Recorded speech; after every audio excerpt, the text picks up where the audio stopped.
Hello people, how are you all. क्या हाल है और कैसे हो मेरे हीरो हीरो हीरो। डायमंड्स रे, डायमंड्स हो तुम लोग मेरे। और पढ़ाई वढ़ाई चल रही बढ़िया। यार ये क्या नया आया अभी कुछ तो भी, आई फ्लू करके, बहुत आंखें खराब कर रहा बोले ये लोगों की। क्या माजरा क्या है ये? बच के रहो रे बाबा, अपने ऑफिस में भी 2-3 लोगों को हो गया है। अच्छा नहीं है ये, बहुत दुखता है कहते हैं।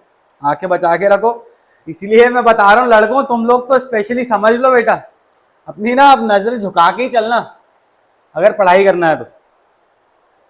आ रहा है समझ में? बचो यार, थोड़ा अपनी तबीयत का ख्याल रखो। अभी पढ़ाई के time we can not even afford to get sick. नया सेगमेंट है, अभी 10th पास करके नई जर्नी शुरू की है, अभी तो जिंदगी शुरू हुई है मेरी जान। तो बचो थोड़ा इन सब चीजों से। क्या फिर पढ़ाई करेंगे? अरे नहीं, नहीं क्या होता है, करेंगे भाई, पढ़ाई करेंगे और क्या। पढ़ाई करने आया हो ना। तो क्या पढ़ लिया था पिछले लेक्चर में? नया चैप्टर शुरू किया था, documents relating to formation of a company, है ना। क्या देखा था? एक्सक्लूसिवली मेमोरेंडम ऑफ एसोसिएशन पे बात की थी हमने पिछले लेक्चर में। क्या क्या देखा था? क्या होता है मेमोरेंडम, क्या क्या कंटेंट्स होते हैं, कैसे कैसे ऑल्टरेशन होता है उसमें, कितने क्लॉज होते हैं, देख लिया था। अब आज अपन लोग स्टार्ट कर रहे हैं अपना आर्टिकल्स ऑफ एसोसिएशन। ठीक है, जो सेकेंड मोस्ट इंपॉर्टेंट डॉक्यूमेंट होता है कंपनी का, आज हम वो देखेंगे। फिर उसके बाद हमारा लास्ट टॉपिक देखेंगे प्रोस्पेक्टस, और फिर रुक जाएंगे। आज exclusively association of articles of association और प्रोस्पेक्टस देखेंगे और समझेंगे क्या है ना। चलो देखो, समझो और सीखो। अब आर्टिकल्स ऑफ एसोसिएशन क्या है ना, आर्टिकल्स ऑफ एसोसिएशन आपको बताता है rules regarding internal management of the company. यानी कंपनी के अंदर इंटरनली जो काम हो रहा है, जो काम कर रहे हैं, काम कैसे करेंगे, कौन क्या काम करेगा, कैसा मैनेजमेंट होगा, मैनेजमेंट को कैसे संभाला जाएगा, मैनेजमेंट के लिए क्या रूल्स होंगे, क्या रेगुलेशंस होंगे, ये सारी चीजें कहां लिखी हुई होती हैं? ये सारी चीजें होती हैं हमारे आर्टिकल्स ऑफ एसोसिएशन में। देखो, these rules are subsidiary to the memorandum of association, hence should not contradict or exceed anything stated in the memorandum of association। जैसे कि हमने देखा था पिछले लेक्चर में कि भाई हमारा मेमोरेंडम क्या है? Memorandum of the association is like a constitution of a company, and articles of association is the secondary important documents of our company. पहले मेमोरेंडम तैयार किया जाता है और उस मेमोरेंडम के हिसाब से हम अपने आर्टिकल्स बनाते हैं। यानी आर्टिकल्स में ऐसी कोई चीज हम मेंशन नहीं कर सकते, ऐसी कोई चीज हम स्टेट नहीं कर सकते जो मेमोरेंडम ऑफ एसोसिएशन के किसी भी कंटेंट को कॉन्ट्रडिक्ट कर रही है। यानी मेमोरेंडम कुछ कह रहा है, उसके विपरीत आर्टिकल ऑफ एसोसिएशन कुछ कह रहा है, तो ऐसा नहीं हो सकता। आर्टिकल्स ऑफ एसोसिएशन जो है, it has to be made in a way that it does not contradict the content of memorandum of association. ठीक है, अब हमारे कंपनीज एक्ट में सेक्शन 2 सबसेक्शन 5 में हमारे आर्टिकल्स की डेफिनेशन दी है, जो क्या कहती है? Articles means as articles of association. यानी कहीं पर भी आर्टिकल्स बोला गया है, उसका मतलब है आर्टिकल्स ऑफ एसोसिएशन। जैसे कि हमने मेमोरेंडम में देखा था कि memorandum means memorandum of association, है ना। अब भाई आर्टिकल्स ऑफ एसोसिएशन क्या है? Which was originally framed when the company was formed, or it can be altered time to time. यानी कोई रिक्वायरमेंट आई, भाई हमारा जो मेमोरेंडम था, हमारा जो एसोसिएशन था वो पिछले एक्ट में बना था, अभी जो नया एक्ट आया उसके रिक्वायरमेंट के हिसाब से हमको कहीं ना कहीं हमारा association of articles of association alter करना पड़ा, तो या तो ये ओरिजिनली फ्रेम्ड होगा या फिर टाइम टू टाइम ऑल्टर किया गया होगा कंपनीज एक्ट के या फिर कोई प्रीवियस एक्ट के परसुएंस में. ठीक है, इजी पीजी, केक वॉक. जबरदस्ती डरते हो यार, एसपी टेक्निकल है, एसपी टेक्निकल है. कितना इजी है, मैं बता रहा हूं तुम लोगों को. थोड़ा सा फोकस, थोड़ी सी मेहनत, और SP is under control. I am telling you, once you get the hang of this subject, you are going to love it.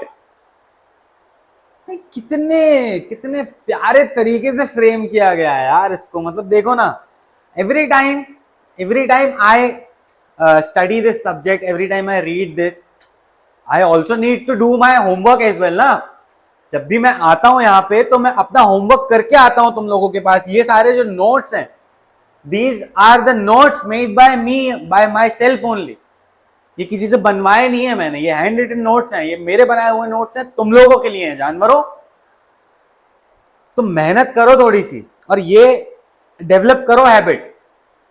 भाई क्या सब्जेक्ट है यार, मजा आता है. अब देखो, जैसे हमने हमारे मेमोरेंडम में देखा था कि हमको हमारा मेमोरेंडम कंपनी के हिसाब से बनाने के लिए एक परफॉर्मा दिया गया हुआ था. अब परफॉर्मा क्या था? इट वाज फॉर्मेट कि भाई लिमिटेड बाय शेयर है, अनलिमिटेड है, लिमिटेड बाय गारंटी है.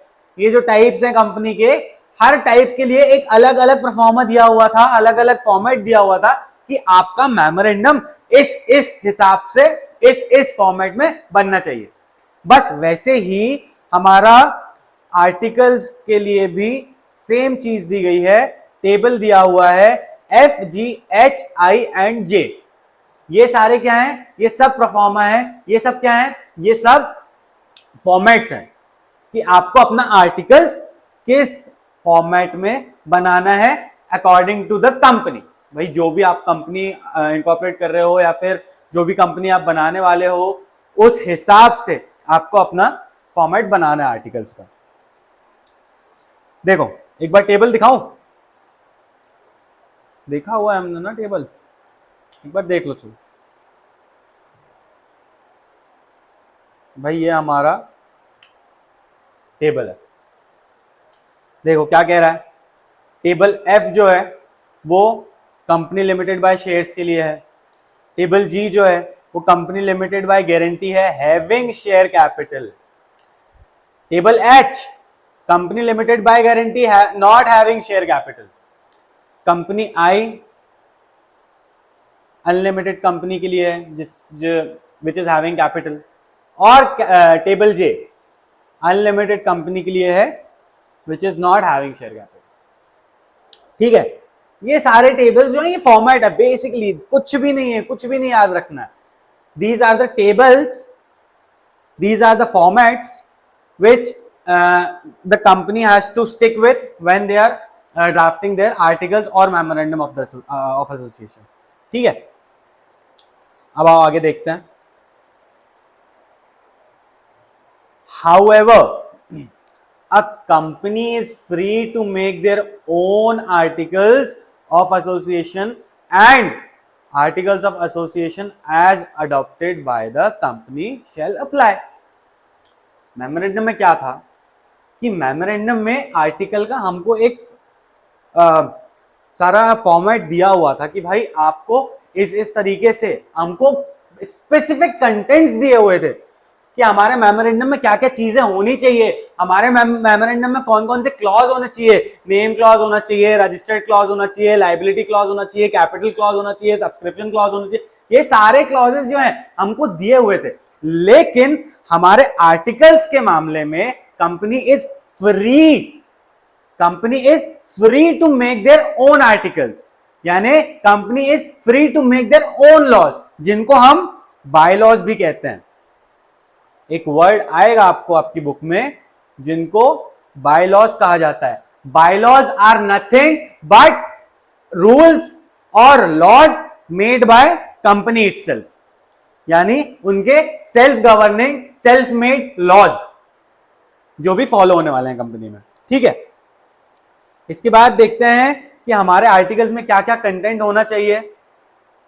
भाई कंपनी में अडॉप्ट आर्टिकल, मॉडल आर्टिकल और add additional matter as per its requirement. Rules and regulations regarding following matters are stated in AOA. अब देखो क्या क्या होता है हमारे एओए में। भाई शेयर कैपिटल लिखी हुई होती है, भाई हमारे शेयर्स और उनकी वैल्यू और उनका division into different type of shares. Basically दो टाइप के शेयर्स होते हैं, इक्विटी एंड प्रेफरेंस। ये देखेंगे हम आगे, और आपने अकाउंट्स में ऑलरेडी पढ़ा होगा हो सकता है। ठीक है, इक्विटी शेयर, प्रेफरेंस शेयर्स, ये दो डिफरेंट क्लास ऑफ शेयर्स हैं। तो इसमें हमारे आर्टिकल्स में इसकी सारी डिटेल होंगी कि भाई कितना शेयर कैपिटल है, भाई जो शेयर्स हैं उनकी वैल्यू क्या है, और भाई जो शेयर्स की वैल्यू है उनको किस हिसाब से डिवाइड किया गया है, और कितने क्लासेस के आपके शेयर्स हैं और उनकी क्या वैल्यूएशन है, वो कितने कितने हैं। ठीक है, उसके बाद देखते हैं rights of each class of share holders and procedure for variation of their rights. आपको इस अपने आर्टिकल्स में बताना होगा कि भाई मेरे जो शेयर होल्डर्स हैं, जो डिफरेंट क्लास ऑफ सिक्योरिटीज हैं, जो डिफरेंट क्लास ऑफ सिक्योरिटीज के स्टेक होल्डर्स हैं, उनके क्या क्या राइट्स हैं, और जो भी राइट्स हैं उनमें अगर कल को कोई वेरिएशन आता है तो वो वेरिएशन क्या होगा, कोई चेंजेस आते हैं, उनके राइट्स में अल्टरेशन होता है, तो वो सब क्या होगा, वो सब कहां लिखा होगा, वो हमारे आर्टिकल्स में होगा।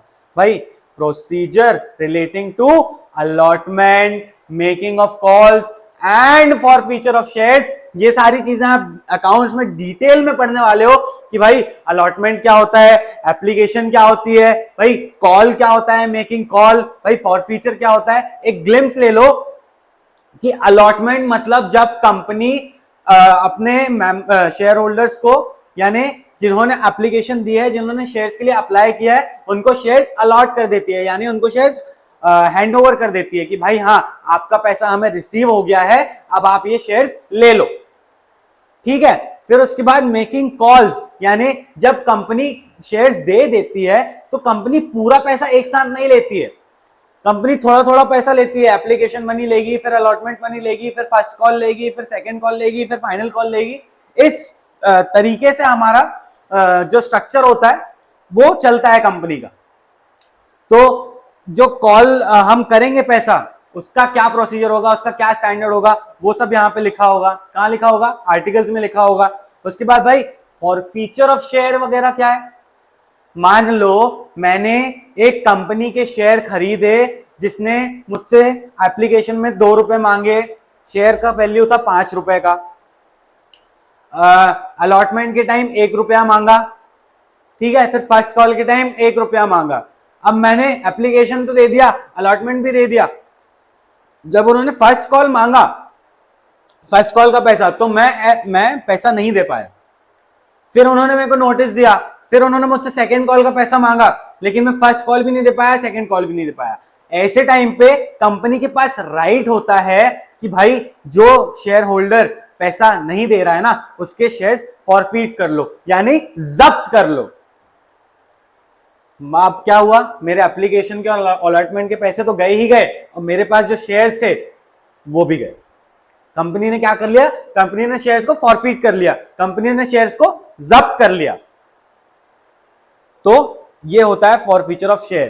तो इसकी जो प्रोसीजर होगी, इसकी जो भी तरीके होंगे, जो भी जरूरी डॉक्यूमेंट या व्हाट्सोएवर जो भी इससे रिलेटेड चीजें होंगी, वो सब कहां लिखी होंगी, हमारे आर्टिकल्स में। Rules relating to transfer and transformation of share, transmission of share. अब ट्रांसफर तो हमको पता है, ट्रांसफर क्या होता है, ट्रांसफर इज डन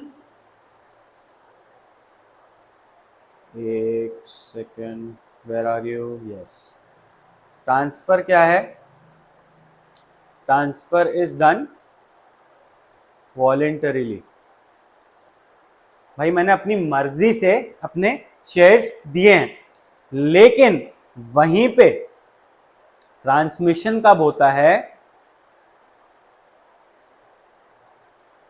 ट्रांसमिशन होता है जब शेयर होल्डर जो है वो वॉलेंटरीली नहीं दे रहा है, लेकिन भाई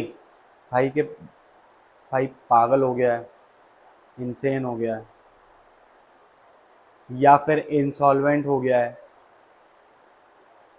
या फिर उसकी डेथ हो गई है, तो ये जो शेयर्स ट्रांसमिट किए जाएंगे किसको? या तो उसके लीगल हेयर्स को, या फिर उसने जो भी नॉमिनी अपना सिलेक्ट कर रखा था उसको। तो ये क्या हुआ? ये प्रोसीजर जो कहलाती है, ये कहलाती है ट्रांसमिशन, कि उसने वॉलंटरीली तो नहीं किया ना। वॉलंटरीली किया क्या? नहीं, वो पागल हो गया, या उसकी डेथ हो गई, या वो इंसॉल्वेंट हो गया, इस वजह से उसको अपने शेयर्स देने पड़े, या फिर उसके शेयर्स दे दिए गए। किसको? उसके नॉमिनी को, उसके लीगल हेयर को, या फिर जिसको भी जिसका भी नाम उसने अपने डॉक्यूमेंट में एज ए नॉमिनेशन लिखा था। ठीक है, तो ये क्या हुआ? ये ट्रांसमिशन हो गया।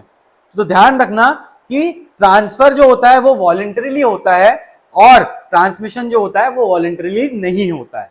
तो इसके जो इससे रिलेटेड जो रूल्स एंड रेगुलेशंस रहेंगे, ट्रांसमिशन से रिलेटेड और ट्रांसफर से रिलेटेड, तो ये सब कहां होंगे? ये हमारे आर्टिकल्स में होंगे। Lien of the company on share allotted to the member for the amount of unpaid by them।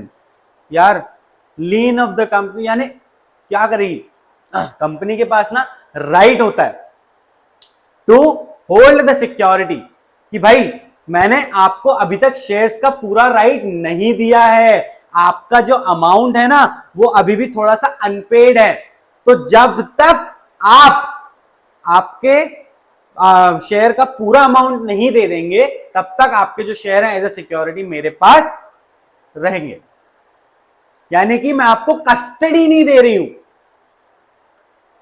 तो ये होता है हमारा lien of the company on shares allotted to the members for amount unpaid by them. ठीक है, इसके बाद देखते हैं कि जो भी इंक्रीज होगा, ऑल्टरेशन होगा या रिडक्शन होगा हमारी शेयर कैपिटल में, उससे रिलेटेड सारी चीजें हमारे एओए में होंगी। अपॉइंटमेंट, रेम्यूनरेशन, पावर, ड्यूटीज किसकी? डायरेक्टर्स की और ऑफिसर्स की। जैसे हमने बताया था ना इंटरनल मैनेजमेंट के लिए रूल्स एंड रेगुलेशंस, तो ये कहाँ होंगे? एओए में होंगे। Procedure for conversion of shares into stock and vice versa. अब ये क्या है भाई? Conversion of shares into stock. क्या डिफरेंस होता है शेयर और स्टॉक में? हाँ बस बंद। चलो देखो, शेयर्स यानी share is a single unit. हमने देखा था ना हमारे जॉइंट स्टॉक कंपनी में शेयर कैपिटल जब हमने पढ़ा था, तो मैंने आप लोगों को बताया था कि वो एक सिंगल यूनिट जो होती है उसको हम शेयर कहते हैं। But if there is a bunch of shares, there is a lot of shares that is called as stock। बस इतना ही ध्यान रखो कि जो शेयर होता है it is a single unit, but the stock is a bunch of shares। ठीक है, इससे इस मतलब शेयर से स्टॉक में कन्वर्ट करने के लिए या स्टॉक से शेयर में कन्वर्ट करने के लिए जो भी प्रोसीजर होगी वो हमारे एओए में लिखी होगी। Provision related to board, committee and general meeting, voting rights of a member, proxy, quorum, adjournment of meeting etc। ये सारी क्या चीजें हैं? इनके सिर्फ नाम याद रखो। आने वाले चैप्टर्स में, डायरेक्टर्स में और जनरल मीटिंग्स में जो हमारी मीटिंग्स होती हैं, इनमें हम ये सारे हर एक एक वर्ड के ऊपर, भाई ये बोर्ड क्या है, ये कमिटी क्या है, भाई ये जनरल मीटिंग क्या होती है, भाई ये वोटिंग राइट्स क्या होते हैं, भाई मेंबर्स क्या है, प्रॉक्सी क्या है, पॉल क्या होता है, भाई कोरम क्या होती है, ये सारे जो एक एक वर्ड है इनके ऊपर एक एक टॉपिक है। इतना डिटेल में पढ़ने वाले हम वो पूरा इंटर रिलेट हो जाएगा जब हम वो सारे चैप्टर्स एक बार देखेंगे। तो अभी के लिए सिर्फ इतना ध्यान रखो कि तुमको ये सिर्फ वर्ड्स याद रखने हैं, इनसे रिलेटेड जो भी प्रोविजंस होता है वो सब हमारे एओए में होता है। ठीक है भाई, audit of accounts, accounts check करने की जो प्रोसीजर होगी, transfer of money to reserves, जो हमारा एक्स्ट्रा प्रॉफिट है उसको हम कहाँ ट्रांसफर करते हैं, उसको हम हमारे रिजर्व्स में ट्रांसफर कर देते हैं ना, कि भाई इसको, ये हमारा रिजर्व्ड है, कभी अगर जरूरत पड़ेगी तो हम इसका इस्तेमाल करेंगे। इससे रिलेटेड जो भी प्रोविजंस होंगे वो कहाँ होंगे, एओए में होंगे। और क्या है, डिक्लेरेशन ऑफ डिविडेंड, डिविडेंड कैसे डिक्लेयर करेगी कंपनी, उससे रिलेटेड जो भी प्रोविजंस है वो भी हमारे आर्टिकल्स में होंगे। भाई borrowings, borrowing powers of the company and mode of borrowings, कितना बोरो कर सकती है और कैसे बोरो कर सकती है, कौन, company. Issue of share certificate including procedure of for issue of duplicate share certificate. भाई कोई बंदा मेरे से शेयर ले रहा है तो मैं उसको शेयर सर्टिफिकेट तो दूंगा ना, उसके पास प्रूफ क्या है कि he is the holder, he is the share holder, he is the owner of my company. क्या प्रूफ है? That share certificate is the proof that he is the owner, he is the part owner, he is the share holder of the company. तो इससे related जो भी procedures होंगी ये भी हमारे एओए में होंगी। Constitution and composition of audit committee, remuneration committee, corporate social responsibility committee, ये सब भी आगे आने वाले हैं। ऑडिट कमेटी क्या है, रेम्यूनरेशन कमेटी क्या है, कॉर्पोरेट सोशल रिस्पॉन्सिबिलिटी कमेटी क्या है, ये सब आगे देखेंगे। इनका कॉन्स्टिट्यूशन, ये बनती कैसे हैं, और इनका कंपोजिशन, कितने लोग होंगे, कौन कौन होंगे, ये सारी चीजें हमारे एओए में होंगी। भाई प्रोविजन फॉर वाइंडिंग अप, यानी जब कंपनी बंद हो रही होगी, जब कंपनी बंद होने की कगार में होगी, तो उस टाइम के प्रोसीजर्स क्या होंगे, उस टाइम के जो प्रोसीजर्स होंगे वो कहां लिखे होंगे, हमारे आर्टिकल्स में लिखे होंगे। उसके बाद आर्बिट्रेशन क्या होता है, arbitration is basically settling the dispute after और आउटसाइड द कोर्ट। ठीक है, हमारा कोई डिस्प्यूट हो गया है हमारे आउटसाइडर से या फिर कोई थर्ड पार्टी से, तो आर्बिट्रेशन करके हम उसको आउटसाइड द कोर्ट सेटल कर सकते हैं। वो कैसे करेंगे, क्या प्रोसीजर होगी, ये कहां होगा, आर्टिकल्स में होगा। अब इसके बाद भाई इंडेमनिटी क्या होती है, बताओ बताओ। इंडेमनिटी इज बेसिकली, इसको ना एग्जांपल से समझो। इंडेमनिटी भी आगे बहुत डिटेल में आने वाला है, अभी बताऊं या आगे देखना है? चलो ऐसा वर्ड का मतलब तो समझ लो कि भाई इंडेमनिटी क्या है। चल जा,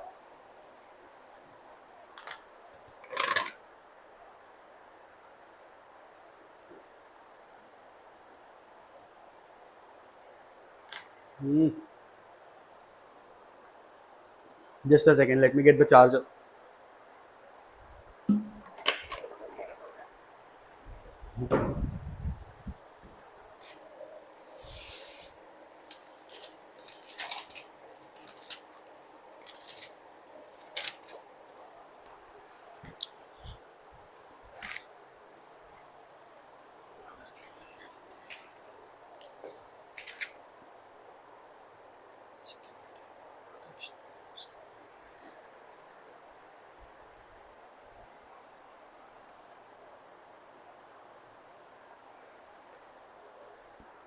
हाँ भाई,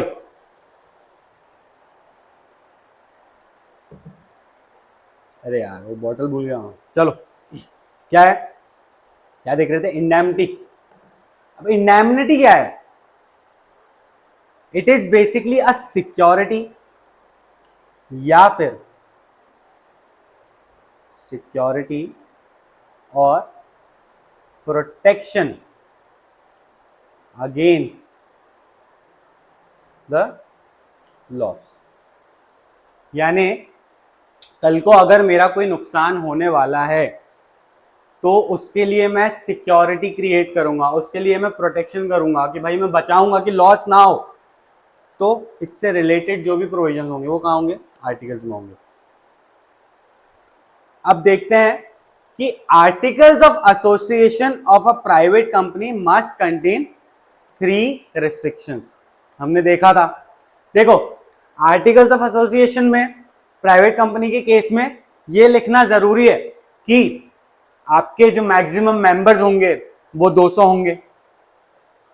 आप पब्लिक को इनवाइट नहीं कर सकते हैं, ठीक है, इट इज प्रोहिबिटेड। आप अपने शेयर्स जो हैं उनको फ्रीक्वेंटली ट्रांसफर नहीं कर सकते, रिस्ट्रिक्शंस हैं, ठीक है भाई। मैक्सिमम नंबर 200 होने चाहिए, आप शेयर ट्रांसफर नहीं कर सकते, रिस्ट्रिक्शन है, और it is prohibited to invite public. ये सब हमारे आर्टिकल्स में होना चाहिए। किसके केस में? प्राइवेट कंपनी के केस में। ये क्या है? एंट्रेंचमेंट ऑफ आर्टिकल्स या फिर एंट्रेंच आर्टिकल्स। क्या होता है ये? बहुत सारे ऐसे आर्टिकल्स हैं, बहुत सारे ऐसे आर्टिकल्स हैं जो इसे इजीली नहीं चेंज किए जा सकते हैं, उनको इजीली ऑल्टर नहीं किया जा सकता है, उनको इजीली अमेंड नहीं किया जा सकता है। सिर्फ स्पेशल रेजोल्यूशन पास करके इन आर्टिकल्स को नहीं चेंज किया जा सकता। समझ में आ रहा है? तो क्या कहता है ये entrenchment? Entrenchment articles which can not be altered just by passing special resolution, more elaborate procedure as may be prescribe to be followed. भाई जो भी एक्ट में आपके प्रिस्क्राइब प्रोसीजर दी गई है, किसको? एंट्रेंच आर्टिकल्स को अमेंड करने के लिए आपको वो फॉलो करना पड़ेगा। जैसे कि भाई 9/10 majority should agree to change the name of a company. जब भी आपको कंपनी का नाम बदलना है, आपको 10 में से 9 लोगों की वोट चाहिए फेवर में। Only that time you can change your name of the company. अब हमारे ऑल्टरेशन में क्या हो सकते हैं, कैसे हो सकते हैं हमारे आर्टिकल में, देखते हैं। राहुल बेटा पानी दे जरा।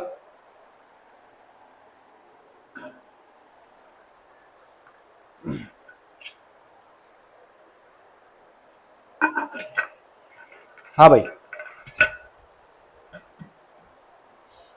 क्या कह रहा है ये?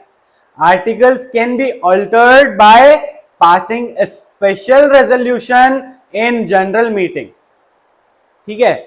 Even after alteration members are bound in the same way as they were bound when there was the article originally framed, ठीक है। जो आर्टिकल ओरिजिनली फ्रेम था उस चीज से आप जैसे बाइंड थे, उस चीज से आप जैसे उसको फॉलो करते थे फर्मली, वैसे ही आपको अपने अमेंडेड आर्टिकल्स को भी वैसे ही फॉलो करना है। ऐसा नहीं कर सकते आप कि भाई ओरिजिनली कुछ और था, अब ये तो हमने ऑल्टर कर दिया है तो हम नहीं फॉलो करेंगे हमारे आर्टिकल्स को।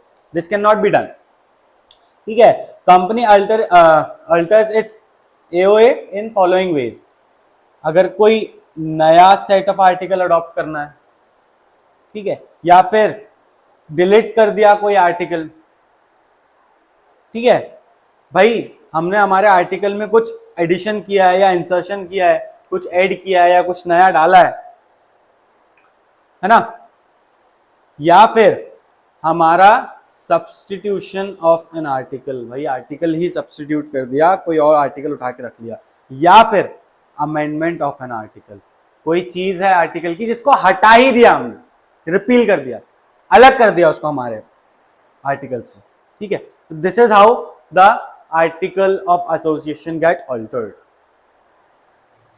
इसके बाद क्या है? एक डॉक्ट्रिन है, डॉक्ट्रिन ऑफ इंडोर मैनेजमेंट। क्यों आई थी ये डॉक्ट्रिन? भाई आउटसाइडर भी तो हैं, आउटसाइडर्स को जनरली कंपनी के अंदर जो इंटरनल मैनेजमेंट है, कंपनी में जो भी चीजें हो रही हैं, जब ये मेमोरेंडम बनाया गया था तो उस टाइम क्या चल रहा था कंपनी में, जो भी इंटरनल फैक्टर्स हैं, आउटसाइडर को ये सब थोड़ी पता है। आउटसाइडर तो यही मानेगा ना कि भाई कंपनी ने मेमोरेंडम और आर्टिकल्स में जो भी लिखा है वो ट्रू एंड फेयर है। तो ये डॉक्ट्रिन क्या कहता है, that the outsider does not need to inquire the internal things which are going in the company, कि भाई कंपनी में जो भी इंटरनल चीजें चल रही हैं, इंटरनल मैनेजमेंट है, इंटरनल एक्टिविटीज हैं, इस चीज को आप एज अ आउटसाइडर आपको इंक्वायर करने की जरूरत नहीं है, क्योंकि इट इज अज्यूम कि आपको जो मेमोरेंडम मिला है और जो आर्टिकल मिला है ये एकदम correct and fair and true है। ठीक है, पढ़ो जरा। Outsider does not know about the internal affair of the company, so they act in accordance to the information they get from MOA and AOA. This doctrine states person who entered into a contract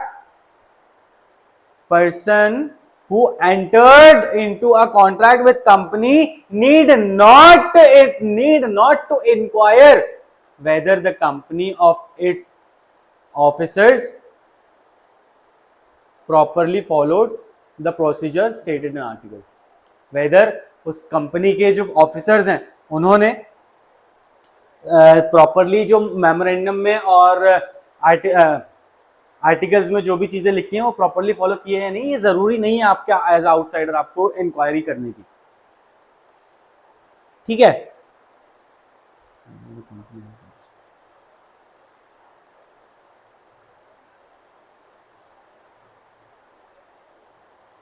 ठीक है sir. They inquire whether the company or that's or not of, yes, company or its officers properly followed the procedure states in the articles. ठीक है, it is assumed that proceedings are done accordingly stated in MOA and AOA. It basically protects the interest of outsider. भाई outsider है उसको भी secured लगना चाहिए, उसको ये नहीं लगना चाहिए कि इंटरनल मैनेजमेंट अलग चल रहा है और वो लोग MOA AOA में कुछ और बता रहे हैं। ठीक है, that is why this doctrine was introduced. अब देखो हमारा लास्ट जो टॉपिक है वो आ गया है, इसको बहुत ध्यान से सुनना, थोड़ा सा टेक्निकल हो सकता है लेकिन बहुत इजी है। थोड़ा बहुत नोट से भी गो थ्रू करेंगे हम इसको। सबसे पहले तो हम देखते हैं कि भाई प्रोस्पेक्टस क्या होता है। कोई भी पब्लिक कंपनी जब पब्लिक को इनवाइट करती है, जब पब्लिक को ऑफर देती है, जब पब्लिक से पूछती है या पब्लिक को चाहती है कि भाई आओ और हमारे शेयर्स को खरीदो, तब कंपनी कौन सा डॉक्यूमेंट देती है पब्लिक को, that is called prospectus. Prospectus में क्या होता है ना, प्रोस्पेक्टस में सारी डिटेल्स होती हैं कि कंपनी जो शेयर्स इश्यू करने वाली है उन सारी प्रोसीजर से रिलेटेड सारी डिटेल्स होती हैं कि भाई कैसे कंपनी शेयर इश्यू करने वाली है, कितने शेयर्स इश्यू करने वाली है, क्या क्या प्रोसीजर्स होंगी, कितना कितना कॉल मनी होगा या कैसे कितना एप्लीकेशन में कितना लगना है, अलॉटमेंट में कितना लगना है। यूजुअली दीज डेज ऐसा नहीं होता है, लेकिन पहले ऐसा ही होता था। अब तो इलेक्ट्रॉनिक फॉर्म में होने लगी है, इलेक्ट्रॉनिक फॉर्म में ही सब कुछ होता है। फिजिकल फॉर्म में हम शेयर्स होल्ड कर सकते हैं लेकिन उसको ट्रेड नहीं कर सकते हैं, तो दैट्स डिफरेंट। लेकिन in that case also online में भी कंपनी अपना जो प्रोस्पेक्टस है वो पब्लिक को देती है। ठीक है, अब यहां पे ना कुछ टाइप के प्रोस्पेक्टस हैं। अब देखते हैं कि हर प्रोस्पेक्टस का क्या है और कौन कौन से टाइप्स के होते हैं और क्या क्या इनके फीचर्स होते हैं। ठीक है, सबसे पहला हमारा जो प्रोस्पेक्टस है वो है अब्रिज प्रोस्पेक्टस। देखो मैंने इसके नोट्स जो है ना ये जानकर नहीं बनाए हैं, क्योंकि मैं देख रहा हूं तुम लोग इतने एफिशिएंटली नोट्स अपने मेंटेन कर नहीं रहे हो। तुम लोगों को क्योंकि सब एकदम as a piece of cake मिल रहा है ना, हाथ में सजा सजाया। मैं अभी ये यहाँ पे प्रोस्पेक्टस के सारे टाइप्स जो भी है प्रोस्पेक्टस तुमको पूरा नहीं लिखवाने वाला हूँ, हम सिर्फ टॉपिक डिस्कस करेंगे। इसके बाद का जो बचा कुचा होगा इसके नोट्स तुम लोग खुद बनाओगे, और मैं कल चेक करूंगा, अगर तुम लोगों के पास नोट्स नहीं दिखे तो खैरियत नहीं है तुम्हारी, ठीक है। अब देखो ये अब्रिज प्रोस्पेक्टस क्या होता है। Abridge prospectus, it is attached with the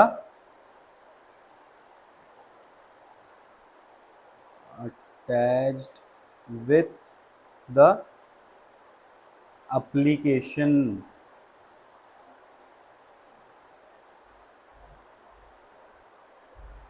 क्या कह रहा है ये? It is attach with the application, यानी कंपनी जो भी एप्लीकेशन देती है वाइल जब वो अपने शेयर्स इशू कर रही होती है, ऑफर कर रही होती है, तो वो जो एप्लीकेशन देती है, ये प्रोस्पेक्टस जो होता है, अब्रिज प्रोस्पेक्टस जो होता है, ये उसके साथ अटैच्ड होता है। कंपनी इस प्रोस्पेक्टस को अपनी एप्लीकेशन के साथ अटैच करके देती है, ठीक है। इसके बाद it includes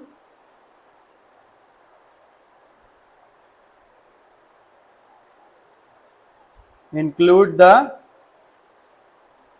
main, they include the main contents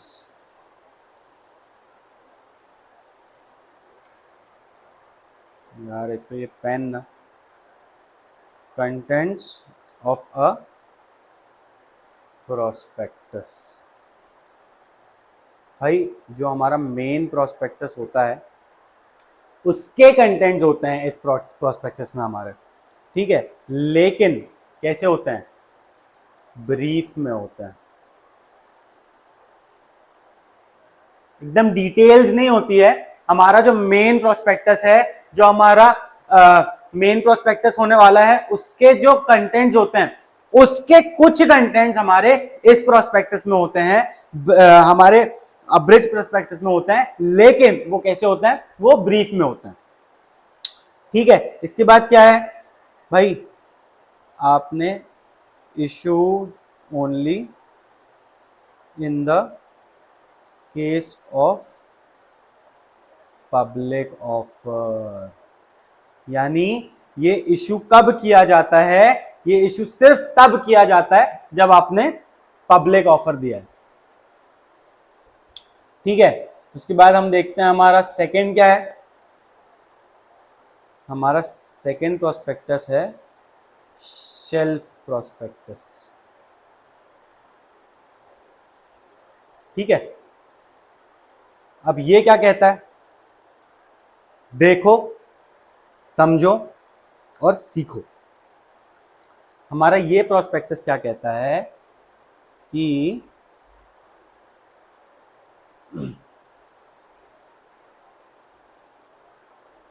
public company में raise funds from the public. क्या कह रहा है ये? शेल्फ प्रोस्पेक्टस कब दिया जाता है? पब्लिक कंपनी में रेज फंड फ्रॉम पब्लिक। आगे देखो और समझेगा भाई। फ्रेश प्रोस्पेक्टस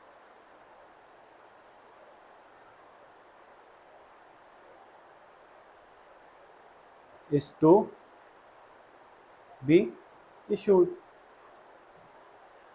जब भी कोई पब्लिक कंपनी पब्लिक को ऑफर करती है शेयर्स, तो वो प्रोस्पेक्टस बनाती है।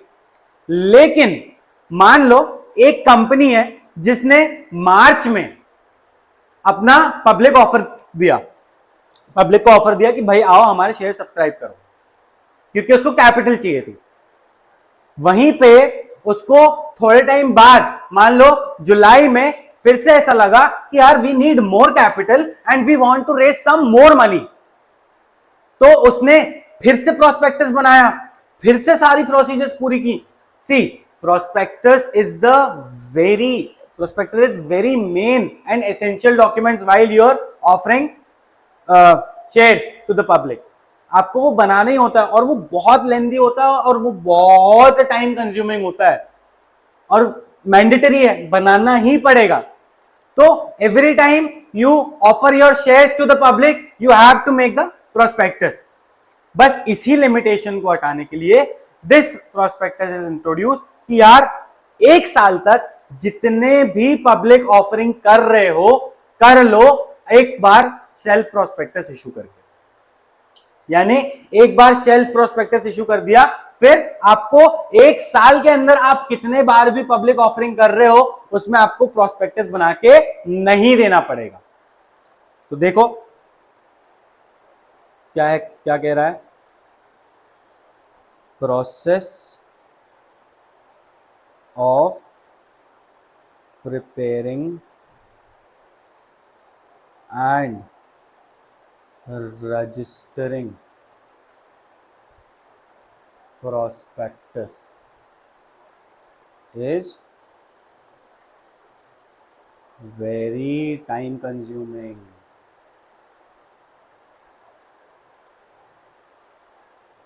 आ रहा है ना समझ में? मैंने ये रजिस्टरिंग क्यों लिखा है? क्योंकि जब हम प्रोस्पेक्टस बनाते हैं, प्रोस्पेक्टस क्या है? प्रोस्पेक्टस वो डॉक्यूमेंट है जिसके बेसिस पे पब्लिक आपके पास आकर आपके शेयर्स खरीदने वाली है। तो इस चीज का नॉलेज, इस चीज का इंटीमेशन हमको आरओसी को भी तो देना होगा ना कि भाई मैं ये प्रोस्पेक्टस इशू कर रहा हूं और इसके बेसिस पे कंपनी मेरे पास आने वाली है और शेयर्स खरीदने वाली है। ठीक है, तो एक कॉपी हम अपने प्रोस्पेक्टस की आरओसी के पास भी रजिस्टर करवाते हैं, है ना। Instead of preparing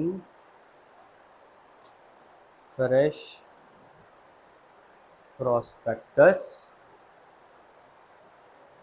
we prepare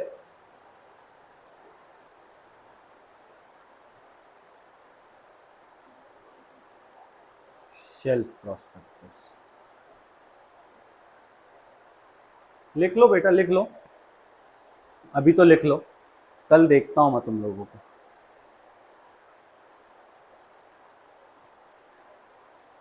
ठीक है, इसके बाद हमारा एक और क्या पॉइंट था बताओ? Used for all issues up to 1 year and information memorandum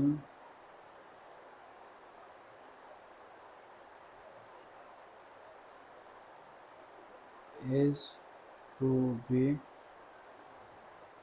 filed with ROC। ठीक है, आरओसी के पास भी आपको इसकी सारी इंफॉर्मेशन सबमिट करना पड़ेगा। डन, आया समझ में?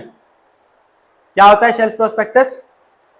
शेल्फ प्रोस्पेक्टस जो है वो हम इसीलिए इशू करते हैं क्योंकि अगर हम 1 साल में एक बार से ज्यादा पब्लिक को ऑफर कर रहे हैं तो हमको बार बार प्रोस्पेक्टस ना बनाना पड़े, इसीलिए हम शेल्फ प्रोस्पेक्टस इशू करते हैं। डन, बढ़े आगे। क्या है हमारा third type?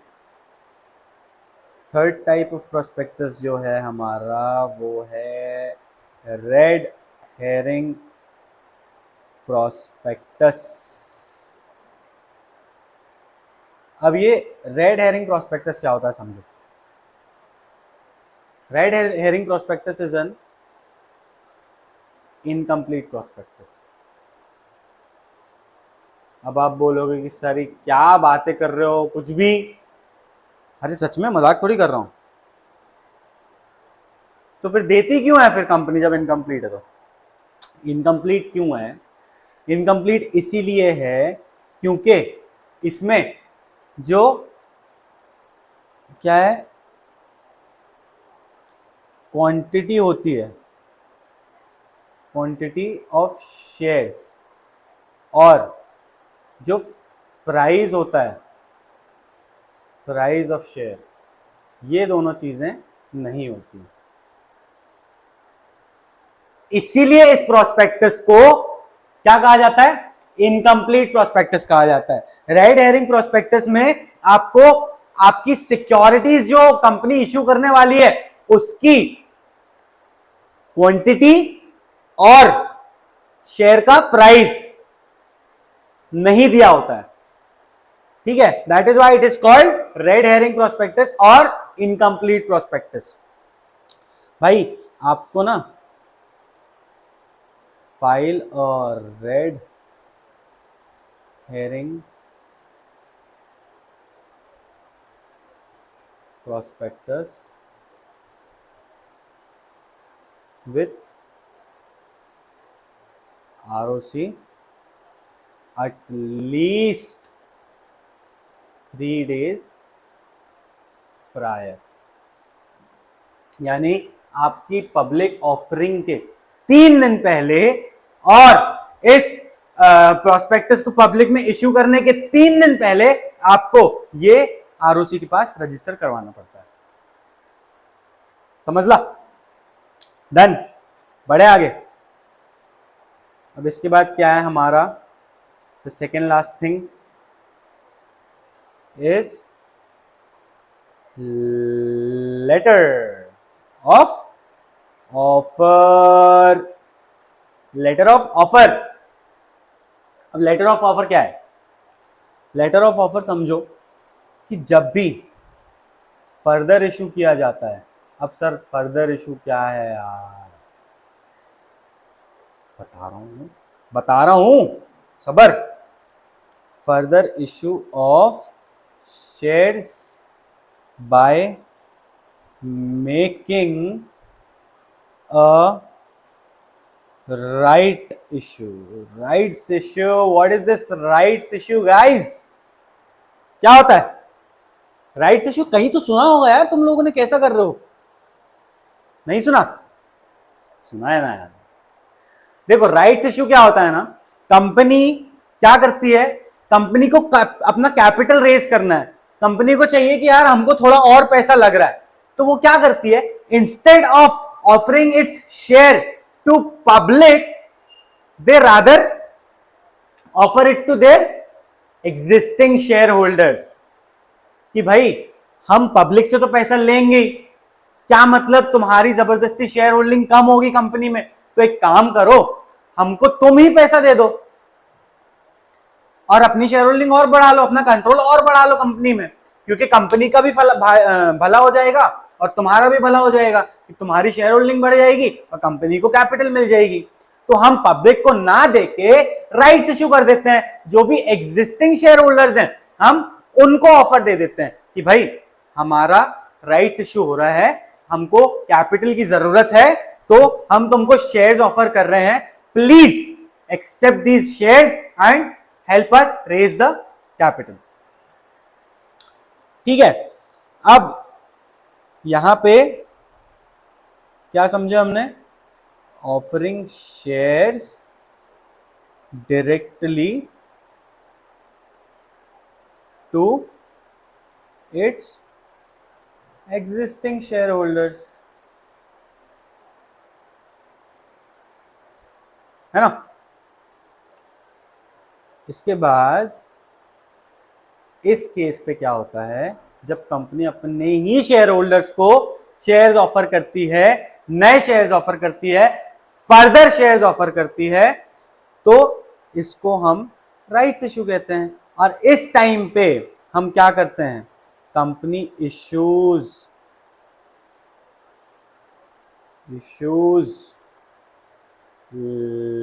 Letter of offer. ठीक है, company issues letter of offer. इसके बाद it contains, what does it contain? बताओ। It contains the details. क्या sir? Details of the offer, कि भाई एग्जिस्टिंग शेयर होल्डर्स को कैसे देने वाली है, किस प्रपोर्शन में देगी, कैसे देगी, ये सारी डिटेल्स कहाँ पे होंगी, हमारे लेटर ऑफ ऑफर में। और ये लेटर ऑफ ऑफर हम किसको देते हैं, हमारे एग्जिस्टिंग शेयर होल्डर्स को। अब इसका जो नेचर होता है, इस ट्रांजैक्शन का नेचर कैसा होता है, स्पेसिफिक होता है, क्योंकि एक स्पेसिफिक ग्रुप ऑफ पीपल को हम ये शेयर्स ऑफर कर रहे हैं, ना कि पब्लिक को। तो इसका जो नेचर होता है ये स्पेसिफिक होता है, जनरल नहीं होता है। बस ऐसी बेसिक नॉलेज दे रहा हूँ, है नहीं तुम्हारे कोर्स में, ध्यान रखो। नेचर कैसा होता है, स्पेसिफिक होता है। क्यों होता है, क्योंकि स्पेसिफिक ग्रुप ऑफ पीपल को हम ऑफर कर रहे हैं, ठीक है। इसके बाद हम देखते हैं भाई हमारा last type of prospectus is offer letter. Sir बोले ये क्या है, offer letter, letter of offer उल्टा कर दिए क्या? तो उल्टा करके मुक्का पड़ेगा, बता रहा हूं क्या है। See when a company does private placement. अब सर प्राइवेट प्लेसमेंट क्या होता है? प्राइवेट प्लेसमेंट इज कि कंपनी ने कुछ चंद लोगों से पैसा रेज किया और उनको शेयर्स दे दिए।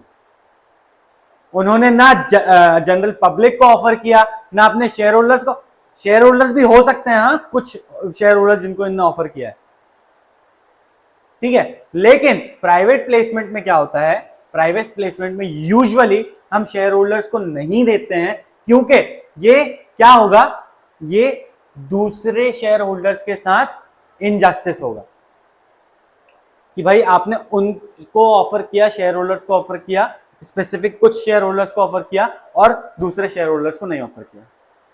तो ये प्राइवेट प्लेसमेंट बेसिकली क्या होता है, प्राइवेट प्लेसमेंट यानी कुछ चंद लोगों से हमने पैसा उठा लिया, कैपिटल रेज कर लिया, कुछ लोगों से हमने पैसा ले लिया, ना कि हमने जनरल पब्लिक को ऑफर किया, ना ही हमने अपने शेयर होल्डर्स को ऑफर किया। हमने कुछ लोगों से, चंद लोगों से जो हमको पैसा दे सकते थे, उनसे हमने पैसा ले लिया और उनको शेयर्स दे दिए। तो ये कहलाता है private placement. When a company makes private placement, in that case company issues offer letter, ठीक है। किसको देती है, it is issued to selected group of investors। सही है। तो ये हमने देखा कि भाई ये सब थे हमारे टाइप्स ऑफ प्रोस्पेक्टस, ठीक है। अब यहां तक मैंने तुम लोगों को नोट्स बनवा दिए हैं। अगर कल मुझे आप लोगों के नोट्स नहीं मिले तो मैं आने वाले किसी चैप्टर में आपको नोट्स बना के नहीं दूंगा। I am sorry, but in लोगों की वजह से आपका भी नुकसान होगा।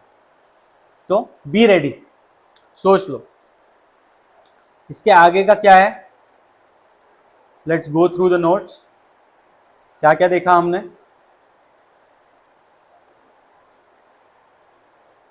सी अब्रिज प्रोस्पेक्टस देख लिया,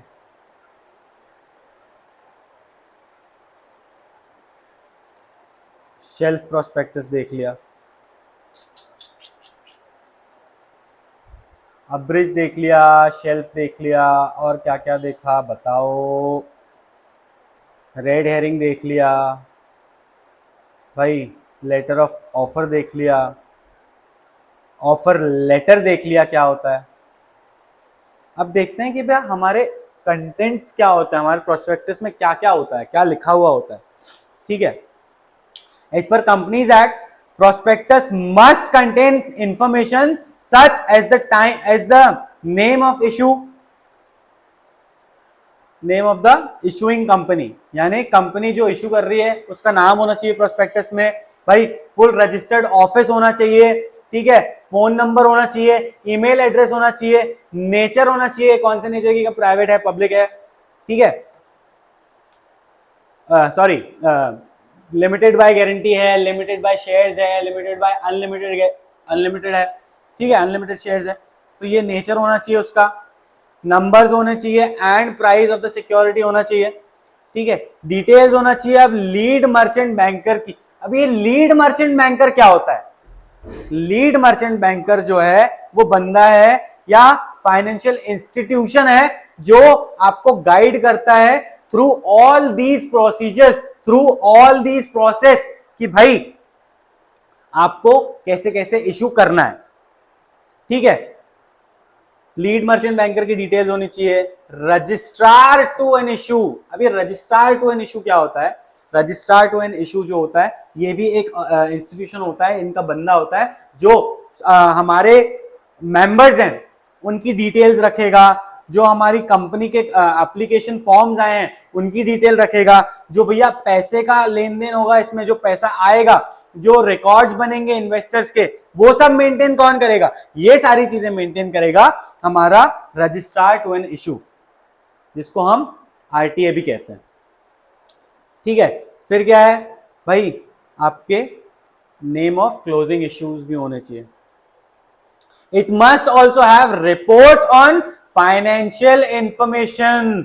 SEBI specifies the content to be included in the prospectus. SEBI हमने देखा था, सेबी कौन है? सेबी स्टॉक मार्केट की पुलिस है जो ये रेगुलेशंस बनाती है कि आपके प्रोस्पेक्टस में कौन कौन से कंटेंट्स होने चाहिए। ये सारे कंटेंट्स जो हमने देखे जो स्पेसिफाइड थे, ये सारे कंटेंट्स हमको सेबी ने ही स्पेसिफाई करके दिए, ठीक है। उसके बाद डिक्लेरेशन देना होगा। क्या डिक्लेरेशन देना होगा? That there should be a declaration by the company saying that the provision of the company act have been complied with and that prospectus does not contain anything contrary to provisions of companies act, securities contract regulation act, SEBI act या फिर और कोई rules and regulations.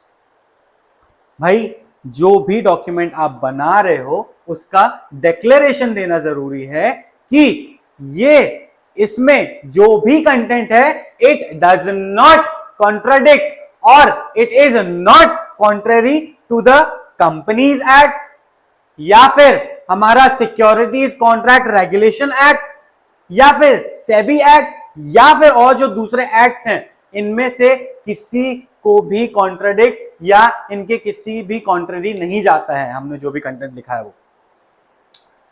इसके बाद हम देखते हैं कि भाई स्टेटमेंट ऑफ एन एक्सपर्ट, क्या कहते हैं एक्सपर्ट? अ प्रोस्पेक्टस में contain a statement made by an expert like company secretary, chartered accountant, cost accountant, valuer, engineer etcetera relating to the matter that they have looked into. The expert has to give a written consent to the issue of the prospectus. भाई prospectus जब बनाते हो ना तो आपको ये सारे professions जो हैं, जो प्रोफेशनल्स हैं, कंपनी सेक्रेटरी है, प्रैक्टिसिंग कंपनी सेक्रेटरी होना चाहिए, प्रैक्टिसिंग चार्टर्ड अकाउंटेंट होना चाहिए, उसके बाद वैल्यूअर होना चाहिए, ये सारे जो प्रोफेशनल्स हैं इनका आपको रिटन कंसेंट चाहिए कि हाँ हमने जो प्रोस्पेक्टस तैयार किया है that is fair and true और इसमें कोई मिसलीडिंग इंफॉर्मेशन वगैरह नहीं है, ठीक है। इसके बाद हमारा statutory requirement in relation to prospectus, क्या क्या लॉ की रिक्वायरमेंट है जब भी हम प्रोस्पेक्टस तैयार करते हैं? भाई draft prospectus to be made public, a draft prospectus filed with SEBI by the company should be made available to public. भाई मेन ऑब्जेक्टिव क्या है? कंपनी क्यों बनाती है प्रोस्पेक्टस? पब्लिक को दे दे और पब्लिक को पता चल जाए कि भाई हम अपने शेयर्स ऑफर करने वाले हैं, ठीक है। तो इसका क्या है objective? And it should be made public, signed by director, all the director has to sign and by duly authorized attorney. अगर डायरेक्टर्स नहीं है तो डायरेक्टर्स की जगह जो भी ऑथराइज्ड पर्सन है वो साइन करेंगे, ठीक है। भाई रजिस्ट्रेशन होना जरूरी है, आरओसी के पास भी हम देते हैं। हमने देखा कि जब भी हम प्रोस्पेक्टस बनाएंगे तो हम डायरेक्ट पब्लिक को नहीं दे देते हैं, हम आरओसी के पास अपने प्रोस्पेक्टस का रजिस्ट्रेशन करवाते हैं, ठीक है। फिर क्या है? डेटिंग ऑफ प्रोस्पेक्टस, भाई इसमें डेट होना जरूरी है. The date of the prospectus considered to be the publication of it. भाई मैंने जो डेट लिखी है अपने प्रोस्पेक्टस में, that date is going to be considered as the publication date of it. Issuing prospectus to the public. Prospectus must be issued to the public within 90 days from the date of registration of a copy with ROC. यहां पे मैंने ROC को अपना registration करवा लिया prospectus देकर.